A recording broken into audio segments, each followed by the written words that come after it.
Alpine Liquid Fertilizers is your full season crop fertility specialist from start to finish.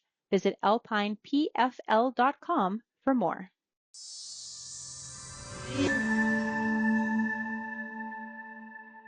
Hi, I'm Bernard Tobin. Welcome to Real Agriculture. In this report, we're going to look at the agronomic, environmental, and economic benefits of cover crops. Earlier this month, I attended the Ontario Certified Crop Advisors meeting, where I had a chance to catch up with Purdue University professor Shalamar Armstrong. Now, Dr. Armstrong talked about the concept of sustainably intensified agriculture, and I asked him how cover crops fit into that approach to farming.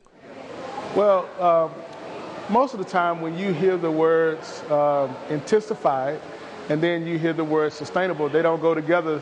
They are kind of opposing of each other. But when you look at the population increase and the trend of the population increasing linearly over time, we have to find a way to make those two words come together. So intensified, meaning that we have to produce at a higher level.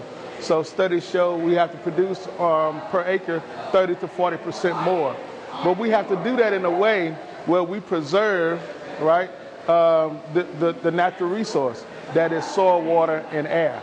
And so this term, sustainably intensified agriculture, is the effort to bring those two words together to bring forth products of increased food security with maintaining and sustaining the environment. I also asked Dr. Armstrong about the evolution of cover crops. As a practice, it really started as a mechanism to cover the ground, and now it's really become a key to nutrient management. Yeah, so initially cover crops, the genesis of this idea was to cover the ground, right, and reduce soil erosion. And soil erosion is really a phosphorus mechanism of loss. But then once you plant them and you had the invent of tile drainage, the subsurface drainage, you find that cover crops are able to prevent erosion while reducing nitrate loss. How does it do that? The cover crop grows during the fallow period, absorbs nutrients, absorbs the nitrate, assimilates it into its structure, which then prevents it from being susceptible to nitrate loss through leaching or through emission as N2O to the atmosphere. And so we find that grass cover crops do an exceptional job at growing, preventing erosion, capturing carbon, right, photosynthetically, and reducing nitrate loss through subsurface drainage. And on a watershed scale, we saw it reduce nitrate loss through surface flow also.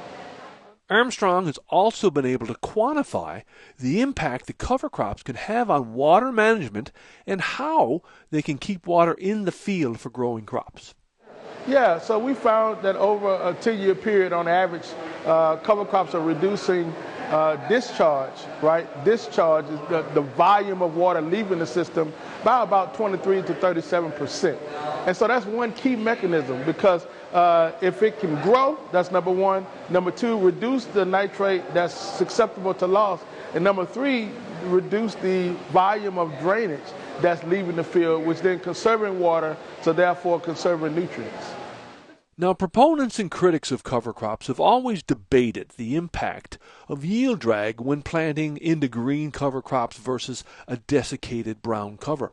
From his perspective, Armstrong says there are ways to mitigate yield drag when planting green.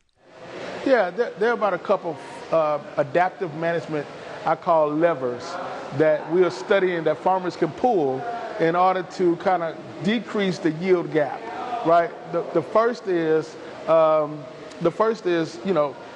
crop species before corn. Like what species would you plant before corn in order to reduce the nitrogen tie-up? So a legume, right? An overwintering legume that has a lower C/N ratio that causes for a greater release of nitrogen, right? And then secondly, to plant that legume in such a way, in such an orientation, precision planted, where you don't have the antagonistic relationship or interference where the corn will be growing. Okay, and then when you look at those two coming together, along with some nutrient management, we have seen that we can significantly reduce the yield drag for corn following a legume cover crop. Armstrong also noted how and why clover is a good fit for corn when it comes to yield.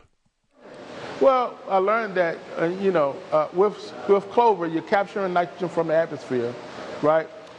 And the resultant C/N ratio of the residue is lower, so about 10 to 13, versus with cereal, you're absorbing nitrogen from the soil, but then your C/N ratio is higher, 22, 25.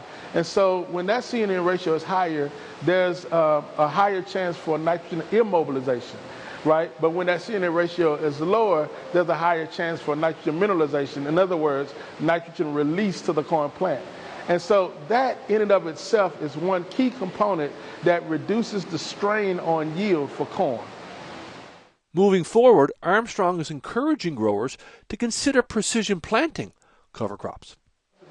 Yeah, so precision planting cover crops essentially is planting the cover crops in an orientation where you have a growing zone for the cover crop and then an adjacent growing zone for the cash crop.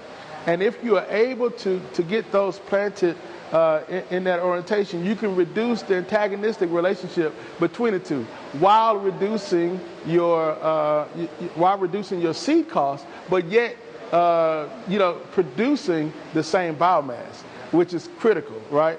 And so that was the key. And so that corn plant can grow in its own zone without the interference of the cover crop, with minimal interference of the cover crop. Armstrong also discussed what he calls adaptive fertilizer management as a way to protect yield, especially for soybeans. Conventionally, the agriculture industry thinks that cereal is not affected. Soybean is not affected by cereal growth or cover crop growth. But my studies over about 10 years and then across the region show that that's not true. That there's some times, wet, cold, cool environments in the spring where you get really good cover crop growth and then not much mineralization of N. Soybeans can be affected, especially due to sulfur deficiencies, because the cover crop takes up sulfur also. And so we found that when you add a product such as gypsum that has a high concentration of sulfur and possibly sometimes with urea, right, you're able to offset and recover that yield that you would normally lose from the capture or the immobilization of sulfur from the cover crop for soybean. And one final thought from Dr. Armstrong. Cover crop users are often known for being innovative and trying new things on the farm. He says growers need to continue to be innovative in the way they seed, grow, and manage cover crops. Yeah, because depending on your cash crop, your system, and then where you're located, right? If you're in a cooler environment, you got to be more innovative in getting that cover crop to go. Like, for instance, in this environment, right, in Canada, there's a lot of winter wheat. So you do corn, soybean, winter wheat, back to corn. Well, there's a great opportunity to come in with a clover, right, a legume behind the wheat, and to go into corn. And so you can precision plant it, you can frost seed it, and so forth, and get and reap the benefits of growing that clover that's capturing nitrogen and then passing that nitrogen on through mineralization to that corn crop. So I was challenging the crowd to really think about some of the innovation that they can bring forth to get the cover crop in the system to grow to benefit them.